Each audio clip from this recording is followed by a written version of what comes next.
jump in. Lord, I love you. Thank you for your grace and mercy. I pray that you would be made ever more known and famous and loved. I pray that you would be honored by what is declared. I pray that my words would be nothing more than your words, that I would hide behind your heart. God, I pray by your grace that you would be lifted high. I pray that what is of you would be remembered. God, if it's not of you, that it would be quickly forgotten. I pray that you would reshape hearts, that you would challenge us to view you, our culture, God, even our ability to connect with you in the thoughts of whether you hear us or not. I pray that that would be challenged and brought into the light of truth. I pray that you would help us to take our gaze off of just the things that we may want and place it onto your greater movement. We want to be a part of what you are doing. Wake us up, make us aware, draw us in your name. Amen. Today, of course, we've been in this series, and John's been walking you through this. Expect the unexpected. What are the things that we should expect as Christians? And I think for a lot of us, so much of what we believe to be Christian living is so heavily determined by popular media, social media, especially for me. When I'm interacting with people in culture, I did young adult ministry for a long time, and people that were new into the church or had been out of the church for a while, they believe Christians to be people like Angela off The Office. How many here have ever seen The Office, right? Angela off The Office. They have this view of what a Christian ought to be, and the truth is that perspective of Christianity is so far off. And so I feel like I spend a significant amount of my time clarifying what an actual follower of Christ should look like. What should you expect when you become a follower of Jesus? So over the last couple of weeks, John's been walking you through this. What are the things that we should expect when we start to really follow Christ? Well, one of the things that we can expect signs and wonders, that God is going to do significant things. But here's the crazy thing with signs and wonders. When we think of God doing the miraculous, we want to see God do miraculous things according to our will be done. That's what we want.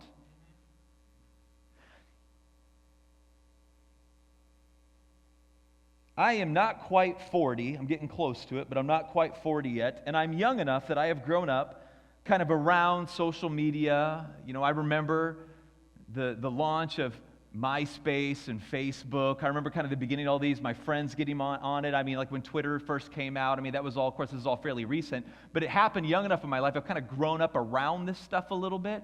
And in the social media and with all the marketing, all that happens, I am always bombarded. This generation is so bombarded with media, so bombarded with marketing. I've kind of become a skeptic of everything. In my social media feed, I'm constantly seeing not just exaggerated marketing for products, buy this hair product, it's going to make your hair grow back, and all the bald men just shake their head. It doesn't really work, right? Or you watch these marketing campaigns on there, and you just kind of grow over time. You go kind of accustomed to it, and you just kind of expect that it's all going to be exaggerated, and maybe even more than that, it's going to even be fake, a lie. In fact, we have a new term for it. With this last election, the phrase fake news has become really popular. It's so exaggerated now that it's not even true. And so think about it, man. My generation, people younger than me, we are hearing this exaggerated marketing, fake news. We hear these words all the time. Of course we're going to grow up skeptics. We're going to grow up skeptics, wondering what is real, what can be trusted. Is any of this legitimate? Even in my home, man, growing up, I got to grow up in the church.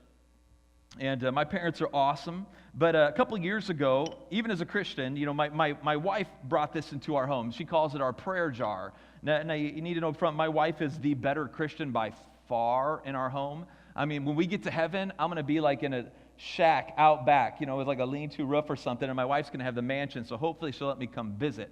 I'm going to follow her into heaven. Hopefully I'll make it. She's the better Christian by far. But she brought this into our home, and this is, she calls it our prayer jar, We've been doing this for maybe 4 or 5 years now. And what we do is every year, around the turn of the new year, we gather together around the table, and we all kind of write out things that we want to give to God. We want to ask Him for stuff. Lord, if you would, we're going to put this in here and just watch you do miraculous things. So in this jar, there are things that are, kiddie. I remember years ago, one of my sons wrote on there, I want to pray, Lord, by your grace, that you would please grace us with a new Nintendo. Praise be to God. And so we put new Nintendo on there, we put it in there, and guess what? His prayer was answered, thanks to Dad and God, because God provided him. You can follow the line along, that's okay. And then there are other little things, like my little girl is praying for certain things. And so there's stuff that's not so serious. Then there's stuff in this jar that's really serious. One of my really good friends that I grew up with, his marriage has just been on the rocks for years, just been struggling. They don't get along. They've been fighting. And so we put things in this jar, like for loved ones. I have another person that I've been praying for, that I did pray for. His name was Brian. I went to college with him. Brian's a pastor. He was a pastor. He was diagnosed with colon cancer a number of years ago, and so we put it in here. And so we've got things like pray for Nintendo, and we've got things like, pray for a friend of ours' marriage that's falling apart, or pray for somebody that's sick with cancer. We have this kind of stuff in the jar. And then we get to the end of the year, and we pull it out, and we kind of reread what are the things that God has answered over this last year. It's fun to do. Every year we do this. So we pull it out, and you open it up, and the Nintendo, God blessed.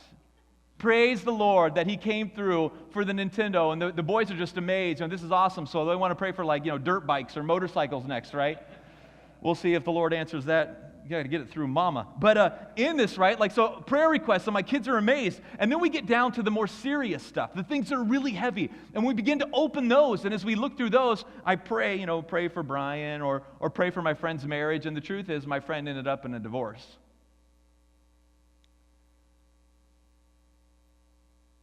And my friend from college died. And so what you do is you have a tendency, and I do, I'm more like the skeptic. I've grown up in this culture. I'm shaped to be a skeptic. We go through this stuff, and we rewrite stuff, and we put it in here. And some of these prayer requests, there's a couple in here I don't even want to tell you. I'm not ready to share some of this stuff publicly. But prayer requests that I've put in here that are in the bottom, and year after year after year, I pray for this. And it just feels like nothing is happening year after year after year. So I want you to know, if you're here today and you're asking the question, man, expect the unexpected. God is doing all these miraculous things. I pray and I pray and I pray, and it feels like it goes nowhere. I want you to know you're in company with even your pastor. Your pastor.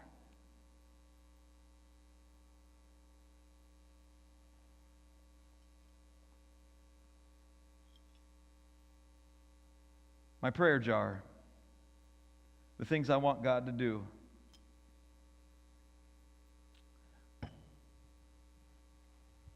And so now, even when I think of signs and wonders or God doing the miraculous things, I have to wrestle with this in my mind a little bit, praying with my wife, and then I fall back on, man, I don't understand. The Lord knows. He knows what's good. He has to understand this better than I do. Or I even see, I hear or remember stories of miracles. One that came to mind was when I was a little kid. First miracle I ever remember hearing about. I was at a camp in South Dakota, up in the Black Hills, Wesleyan camp up there. And it was so fun. Actually, as an adult, we've gone back there now. It's kind of cool to go and see that area.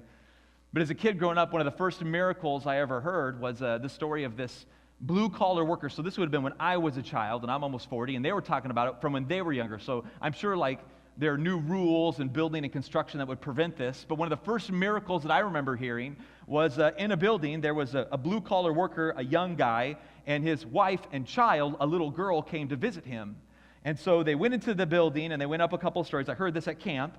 And as the story goes of this miracle, the first miracle I remember hearing, their mom and the dad were talking, and the little girl was running around on this floor. It was an unfinished building, and I guess on the wall, it wasn't totally finished on the outside. They had this wood bar, if I'm remembering the story right, that would kind of help keep the workers safe. Well, the little girl was small enough, she ran over near the edge, and the parents looked over just in time to watch this little girl reach out for the wood thing and miss it and fall a few stories up out of the building. As the story goes, that I remember hearing as a little kid, the first miracle I heard about, the parents are crying and praying to God as they're running down the stairs, and they run outside of the building. When they get out there, they see their little girl playing on the ground. And when they see their little girl playing on the ground, they go up to her and they go, "What happened? What happened?" And she says, "Oh, the big man caught me and set me down." And the moral of the story from Sunday school camp, it was like a Sunday school class at camp as a little kid, was God's got your back. He's going to protect you. Unless you're Brian, then you're dead. Or my best friend's marriage that I've been praying for over and over again, and he never got rescued.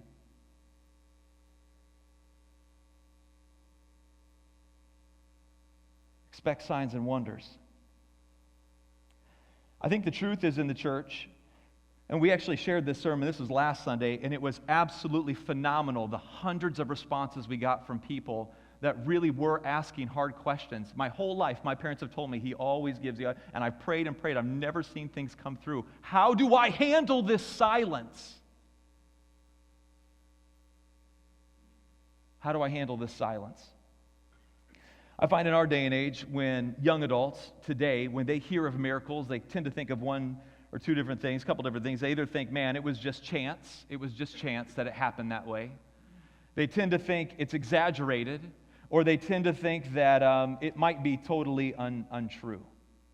So this begs a really good question. I mean, as we've raised, and I think the enemy has done a great job of doing this in our culture, he has shaped culture to create a whole army, a national identity of skepticism. I mean, our whole culture is naturally a skeptic, from fake news to exaggerated marketing. We don't know, and even if we do hear stories of God acting, we tend to think it's exaggerated, it might be untrue, we're not sure what to do with it. We have created a whole movement of people that just live as skeptics. And it would be foolish of us not to admit that that hasn't bled into the church at some level. So this begs a really good question. What makes something a miracle? What makes something a miracle? I've really enjoyed, there are a couple of guys that I hang out with on a regular basis. One of them is a metaphysics prof at a state school. He's a brilliant guy. Did his PhD at Stanford. And we get together almost every week and just talk philosophy and ethics and morality. It's just kind of fun to get to learn and wrestle with him through things. But one of the questions we talked about a few years ago was, what is it that makes something actually a miracle? What would it take to convince the skeptics that there really are miraculous things happening? And so these are a couple of things that we came up with. The first question that we thought is it when something rare happens? Like, you could convince a skeptic that miracles were really real if you could come up with an example of something that was really, really rare, so it doesn't happen over and over and over and over again. Maybe only happens once. You could absolutely prove it, and it was beyond measure of power. And so as we were thinking about this, we began to think of different things that might make a miracle, and he blurted out, what about the Big Bang? And I thought, that's true. I mean, it's like beyond measure of power. I mean, all of this condensed energy, it happens in a system in which there were supposedly no cosmological constants prior to it. Everything had to happen just right, measured perfectly for things to turn out the way they did. Everybody, even the secular world, believes that it actually happened. But even something as provable or as widely believed as the Big Bang, and as powerful as it is, it still doesn't leave people going, okay, I believe that there really had to be something miraculous that happened. So maybe it's more than that. Maybe it's more than just something rare. So then another question that we came up with is this. Is it when something happens that appears to be contrary to what we understand about nature? Maybe that's it. Maybe what makes something miraculous is when we stumble across something that looks really contrary to the natural order of things, like it's beyond what we understand. And then we started kind of going through this, and we thought, well, like compasses in the Dark Ages, they thought were witchcraft, because like the whole magnetic north. And so, I mean, they create a compass and it works. They're going, oh my goodness, that's got to be magic. And even today, I think of the quantum sciences that are becoming really, really popular. I love, one of my pastimes, I just love reading about physics. It's always been, if I wasn't a pastor, that would be a world that I would definitely explore. I love school. I like to learn. I like to wrestle through big ideas. And so we were talking about all these quantum sciences that are becoming popular, quantum entanglement, and how that is literally turning the world upside down. Even the way in which we understand truth, like the empirical process in which we understand truth, is being questioned because the quantum sciences are so beyond our ability to understand. Even Einstein himself called quantum entanglement spooky. And so something that's beyond our understanding, or something that's really, really rare, something that happens contrary to the natural order of things, I mean, if you're a skeptic, even still you're going, I'm not going to believe it. Even with evidence, even if everybody sees it, even if everybody knows that this is there and it appears to run contrary to what we understand, even if everybody believes there really was this beginning, this spoken, this everything comes into being, massive power, I'm still going to be a skeptic. And then we started asking the question as we were talking about it, what in the world would it take to convince a skeptic in a world, a culture of skepticism, that there really are miraculous things that happen? And we stumbled across this quote. I actually read it years ago, forgot about it. This is C.S. Lewis. I love that old Oxford scholar. And Lewis says this, maybe some of you have even read this in his book Miracles. He says, "For this reason, the question of whether miracles occur can never be answered simply by experience. Every event which might claim to be a miracle is in the last resort something presented to our senses, something seen, heard, touched, smelled, or tasted, and our senses are not infallible. If anything extraordinary seems to have happened," now pay close attention to what he says, "we can always say that we have been the victim of an illusion." Right? Lewis goes on to say this, "If we hold a philosophy which excludes the supernatural, this is what we always shall say. What we learn from experience depends on the kind of philosophy we bring to experience. It is therefore useless to appeal to experience before we have settled as well as we can the philosophical question." So here's what he means. If you are so shaped by culture to live as a skeptic, it does not matter how much evidence is there. You will always resort to the philosophy in which you bring to the table. You will. You will.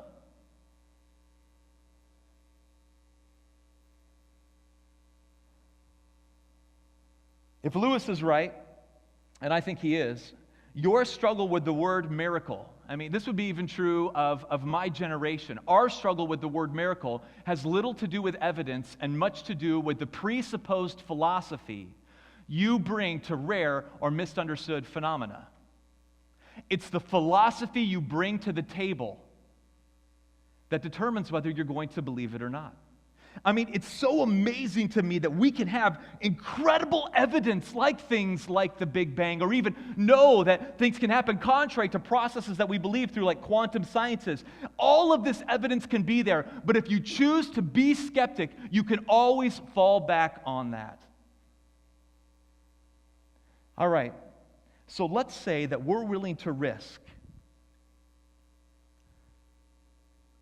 that God does do miracles and He is at work. Let's say that you're a skeptic and you're sitting out there and you're asking in your mind, man, maybe that's true. Maybe I choose to be skeptical of this because I'm shaped to be a skeptic, not because the evidence proves that it's not true. I am this way because of the presupposed philosophy I bring to the table. And maybe right now you're wondering in your mind, so what if God really does do the miraculous? And what if it's just that I don't understand it?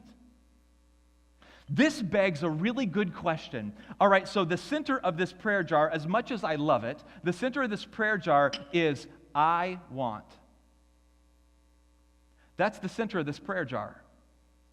I don't think that's necessarily evil, and it's okay for us to go before God and say, hey, I really want this to happen. But the center of this prayer jar, from the youngest in our family is I want, to the oldest in our family is I want. In fact, one of the things that I've been praying for over and over and over again for years is an I want statement. I'm not saying it's bad, and it appears to be a righteous thing from my perspective, but this whole jar is full of our family pouring our hearts out over things that I want. I want. Not necessarily evil. Getting a Nintendo, I don't think is sin. Wanting my friend's marriage to be healed absolutely honors the Lord. But the center of this prayer jar is I want. So when we find miracles in the Bible, let's look at the context in which they happen. If God is doing the miraculous, which we believe He is, God is doing miraculous things, the philosophy I do bring to the table is that things like the Big Bang, or science is beyond our understanding, or even miraculous things that we've learned about, I do believe that He is at work. I do believe that He is moving. I do believe that He absolutely heals. And I've been in ministry long enough to see people pray that they are healed and have it not happen. And I've been in ministry long enough to see we pray for people to be healed and it does happen in a really miraculous way. And the philosophy I bring to the table is God can if it's His will. He can. Amen. But this is the question. When we read through the text, where are the miraculous things actually taking place? This is Acts 9, 32 through 43. It says this. Now as Peter went here and there among them all, he came down also to the saints who lived in Lydda. There he found a man named Aeneas, bedridden for 8 years, who was paralyzed. This is Acts 9, and I'm continuing in verse 34. And Peter said to him, Aeneas, Jesus Christ heals you. Rise and make your bed. And immediately he rose. I mean, can you imagine? Like, in my mind, I always wonder, and I even thought this when I was going through my days of really being a skeptic as a Christian. I mean, my latter high school days, I definitely was pushing away from faith and asking really hard questions. And I'm enough sciencey, and I did really well in the science world that I'm thinking, if I can't prove it, if it's not empirical, if I can't, I was just built to be a skeptic because of these things. And I went through a season where I was roaring through some of these amazing authors and thinkers that were pushing against even faith. And one of the things that would go through my mind is, why can't a pastor just walk through a children's ward at a hospital and go, get up, get up, get up, get up? Or why doesn't Jesus just show? I mean, if that would happen, everybody would believe.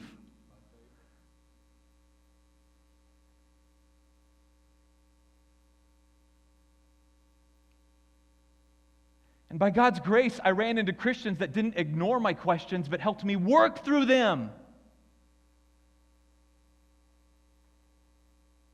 And so when I read this, I'm thinking, man, as Jesus Christ heals you, rise and make your bed. And what happens? And immediately he rose, and all the residents of Lydda and Sharon saw him, and they turned to the Lord. This is verse 36. Now there was in Joppa a disciple named Tabitha, right? So the story continues, which translated means Dorcas. She was full of good works and acts of charity. Verse 37. In those days she became ill and died. And when they had washed her, they laid her in an upper room. Since Lydda was near Joppa, the disciples, hearing that Peter was there, sent 2 men to him, urging him, please come to us without delay. So Peter rose and went with them. And when he arrived, he took them to the upper room. And all the widows stood beside him, weeping and showing tunics and other garments Dorcas made while she was with them.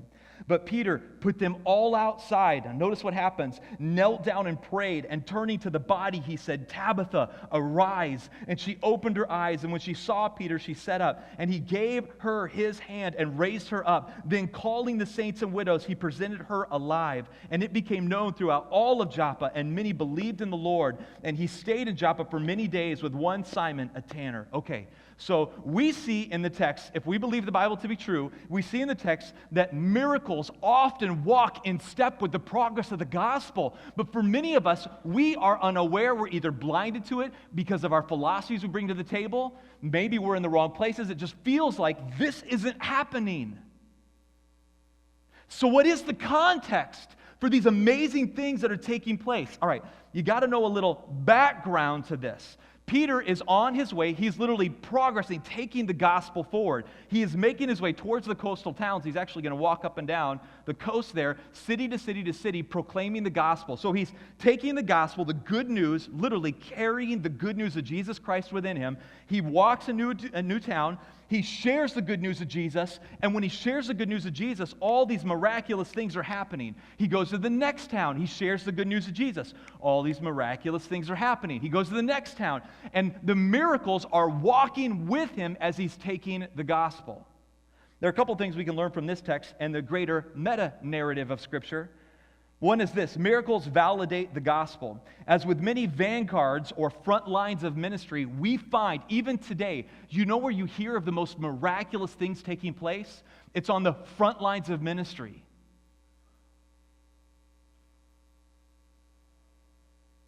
I mean, back then, some of the greatest stories were on the front lines of ministry, and today, the greatest story of the miraculous is on the front lines of ministry. Miracles validate the gospel. The next thing we see is this: they show the nature of Christ, that he is involved, he does care, and he's present, which leads to the next one. They work to show that God is involved. He's not distant. He didn't just set the whole thing in motion and disappear, but he is present and engaged with his people. The next thing that we learn from this is they show that God hears the cries of his people. All cries? Or some cries?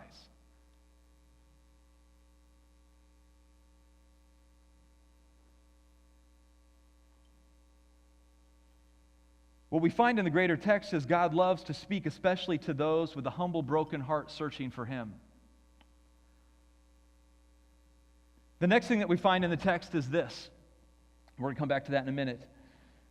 However, many miracles, this is important, many miracles are for even greater purposes than temporary pleasure of the one who receives them.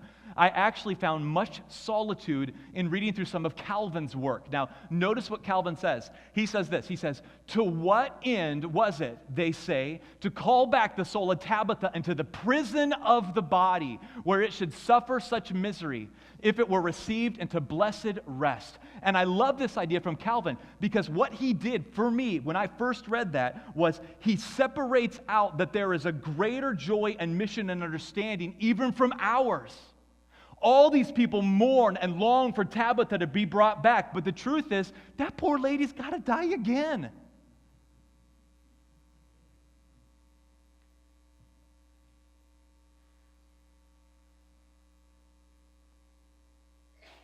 I wonder how many of us, as we desperately call out to God, we're actually not crying out for the best in someone's life. I've been in the ministry now. I started in the fall of 1999. And I can't believe it's getting closer to 20 years. That's weird to think about. In the fall of 1999, and I've been in the ministry long enough, and I've had enough people in my office across the table from me. And it is, this isn't, but just a couple of weeks ago, I sit down across the table from a guy whose mother passed away from an awful long battle with cancer. And he was not a Christian, wasn't involved in the ministry at all, wasn't involved in church. And through her death, he began to really search and ended up in the room with me. And now he's sitting there going, man, I got to wrestle this through.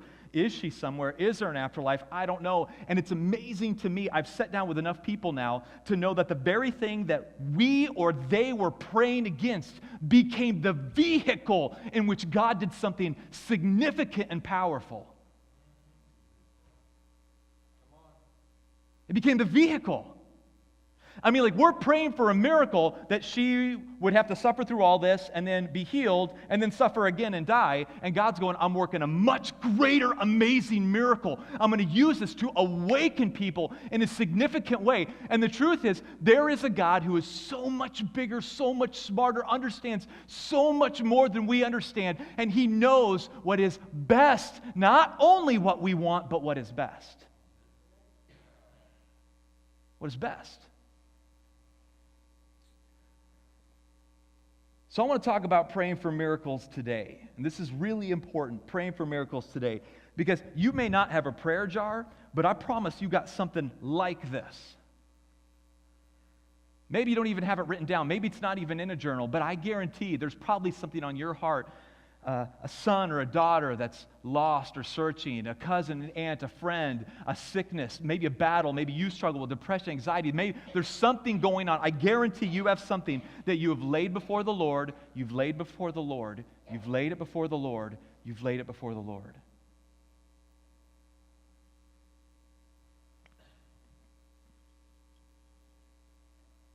In my family, this has changed from an I want jar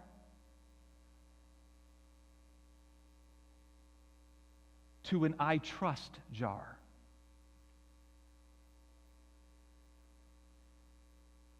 Where we get together every year and we lay out the things that are heavy on our heart. And instead of just going, God give me, God give me, God give me, God give me, like my little kids, give me, give me, give me, give me, give me. If I say it enough and do the right rain dance, then He'll pour out it on me, right? I mean, instead of it being a gimme, gimme, gimme, gimme jar, this jar has changed to an I trust jar. Where we write down the names of hard things or people that are struggling, and we'll even put on there, as His kids, we can cry out to Him, so we'll go, God, I would love to see this person healed, or God, I would love to receive this, or God, I really wish that this marriage could be healed, or God, I really wish, God, we lay those out and we pray over them, and I don't understand the greater fight that's happening, and the enemy is at work, and the war is happening in a world and realm that we don't even fully understand, or yet so much bigger than us, and we've changed this to now when we fold these together, we place them in this jar, and instead of saying, God, just give me, we say, God, you know the desire of my heart is for this. But I trust you. I trust you. I trust you. I trust you. I may not get it. I may not understand. I don't know why Brian had to die. don't know why he left those 2 kids and his wife. I don't know why. But God, I trust you. I trust you.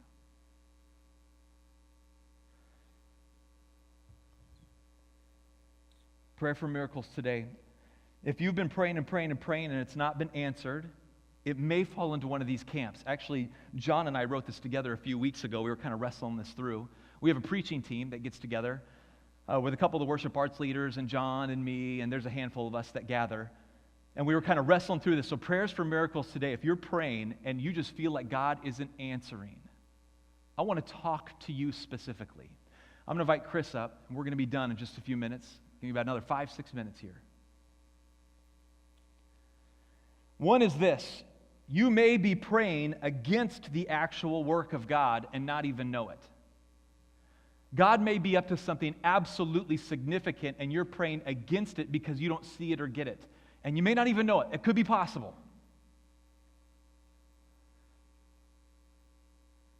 And our response in this, because we're not all knowing, is to say, God, I trust you with this. I pour out my heart, I lay my request before you, but I choose to trust you with this. The next thing that might be happening is this, that you are praying that God delivers you from your own stupidity. Okay, now, I get it, you can giggle. Praying that God delivers you from your own stupidity. What you want is no repercussions. Here would be the situation I'll give to you.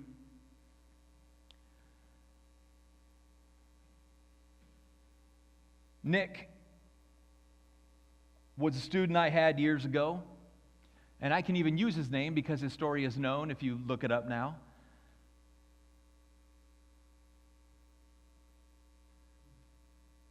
Nick was a student who was addicted to drugs. I mean, he sampled around with lots of different things as a student. He would go through seasons where he would overcome.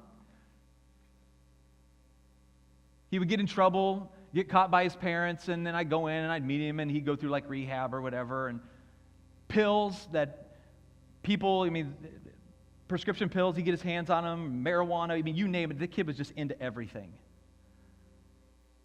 He even showed up at my house one night as he was fighting with his addiction, and he's like, man, I have nowhere to go. All my friends are doing drugs. I'm lost. And I was afraid he was going to do it too, go out and run out with his friends. And I just like, Nick, man, stay the night here. And he slept in my basement just so he could be around people that weren't doing drugs. This is just Nick's life, just always wrestling with this.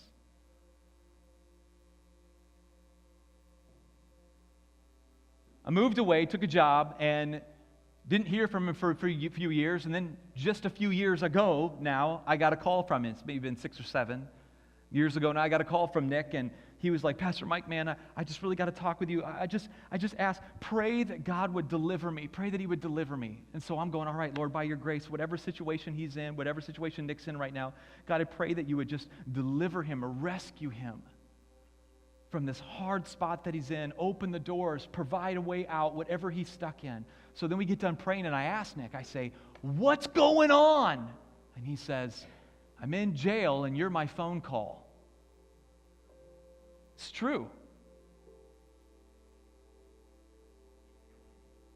And I said, Nick, what happened? And he said, well, not that long ago, I was out partying with friends again, and I know I shouldn't have been there. At this point, he dropped out of college and back in it. It's just been a mess for him. And he said, I took a bunch of stuff. I don't even know all what I took, but we were drinking and partying, and people were passing pills around. And he goes, I don't even remember about 48 hours, but I guess I went to my old girlfriend's house, broke in, tore the place up, and beat her to a pulp.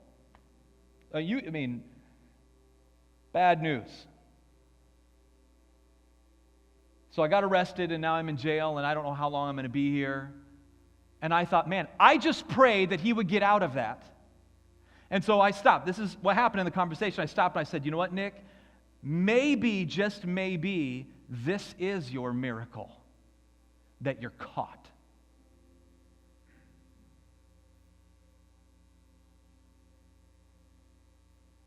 What you want me to pray you out of is the gift of God. What you want me to pray you out of is the gift of God. Do you trust him?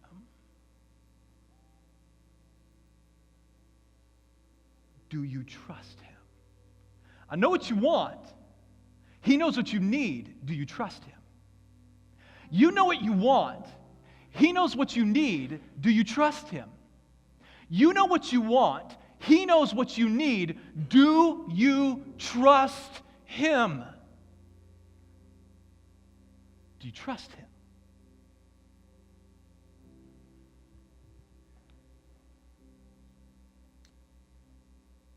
The last thing is this: if you've been praying for God to work in your life and you just feel like you're absent from it, you're longing to see more of the miraculous happen, it's this: the situation is different today than before. Now, I got to clarify that first sentence, okay? So I got to qualify this, clarify it. I don't mean that miracles did happen then, they don't happen now. I do believe miracles absolutely do happen now. The difference is where we as Americans spend most of our lives. You ready for this? The situation is different today than before for you specifically. Most of you in this room, probably, okay? Not all of you, but most of you. Most of us, now listen closely, read along with me. Not out loud in your minds, just follow along, right? Most of us don't live on the front lines of ministry. We live in fear and scarcity, hiding our lives away with only other believers, hunkering down, waiting for Christ's return or death. If you want to live where miracles are, it appears you should go where they are happening, on the front lines of ministry. So one of the guys I went to high school with, his name's Chris. He's a missionary in a closed country. Amazing young man. He's a little bit older than me. He's at 40. Is 40 young man? 40's young man. It depends on who you're talking to, right? Definitely young man. Wherever young adult is, I'm just going to keep raising that number wherever I'm at. I'm going to be like 68 and call myself a young adult. It's going to be awesome. Chris had radical transformation, became a follower of Christ, ended up a missionary in a closed country, okay? So I want to talk about miracles, where I am hearing the amazing miracles take place. You ready for this? In the Bible, we see the progress of the gospel, miraculous. Progress of the gospel, miraculous.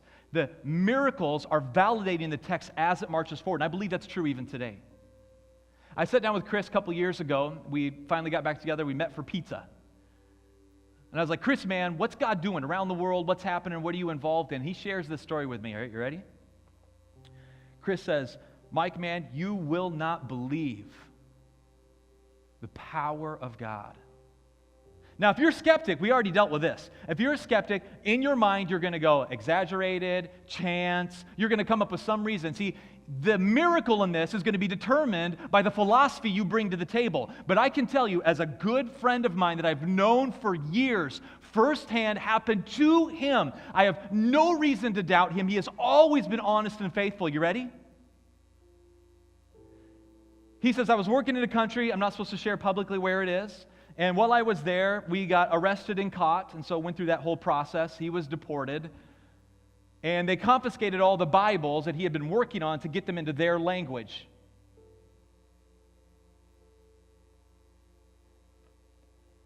And he said, I felt like the Lord was calling me to go back to that country, go back to it.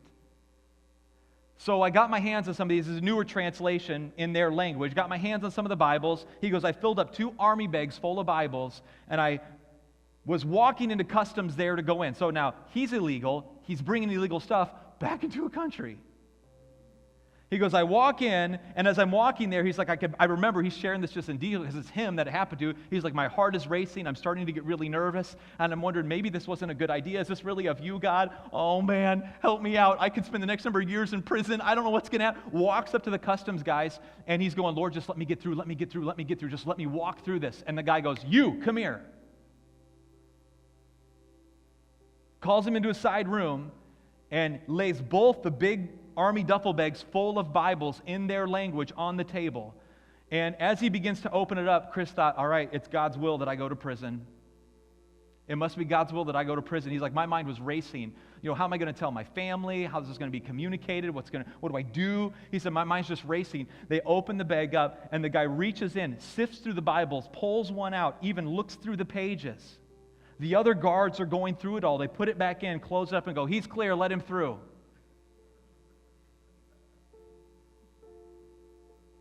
I think a lot of us aren't experiencing the miracles of God because we're not where the miracles are happening.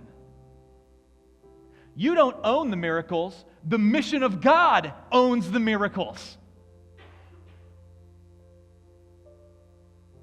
We are living, most of us in the West are living in fear and scarcity, hunkering down. We don't even know the last person we've led to the Lord or that we're discipling in faith. And that is the primary objective given to us. Is to be the salt and light, to go show Christ's love and truth into the world. We're not even obeying Him. We want all of God's blessings with very low obedience.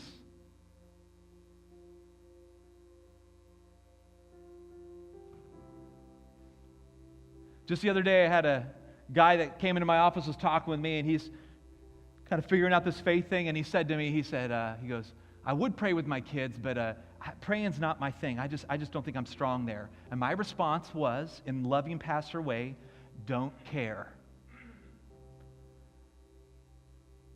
Step out in boldness and see if God does a miracle as you try to bring faith into your home.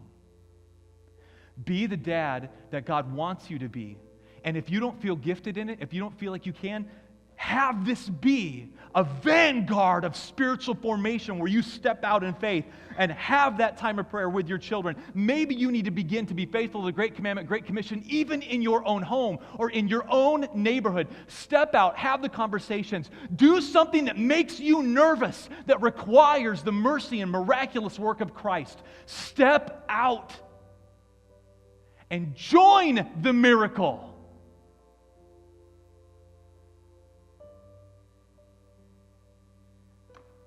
Or do you not trust Him?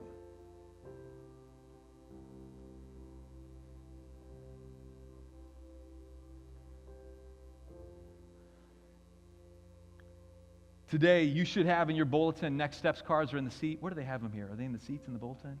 Bulletin. Pull your next steps card out. We do this every week. You can't just show up to a service and listen to a sermon. We didn't do this today, but we have to spend time, learn a little Greek, learn a little Hebrew. I've sat in classes long enough. We can sprinkle that in there too. Aramaic if we have time, right? But you're not just here to be entertained. You're not here to hear good stories only. You're not here for that. Pull out the next steps cards. And if you've got a pen or anything to write with, here's what I want you to do. I want you to take a moment before God, and I want to ask a question, okay? I want you to spend a moment or two just thinking before the Lord. Is there something that you need to choose to say, God, you know my heart with this. I would love to have, but I choose to trust you. I trust you. You know my heart. You know what I want, and it's not bad. We are His kids, and we absolutely, as His children, can ask for good things. That's scriptural. But do you trust Him? We're good at the I want. We're not so great at the I trust. And today, what I want you to do is spend a few moments before the Lord, just with your card in prayer. Last week, we had hundreds of cards turned in at the other campus.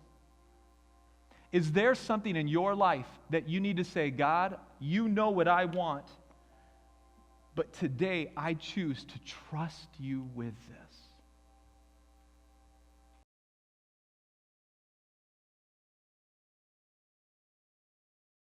We just want to thank you for watching the sermon online. If God is working in your heart, we would love to hear about it. You can go online, www.encountertrinity.com/nextstepscard. You can fill out information there. Let us know what God is doing in your heart. If you need help with anything, we would love to help. Counseling, we would love to do anything that we can to help you go to that next level.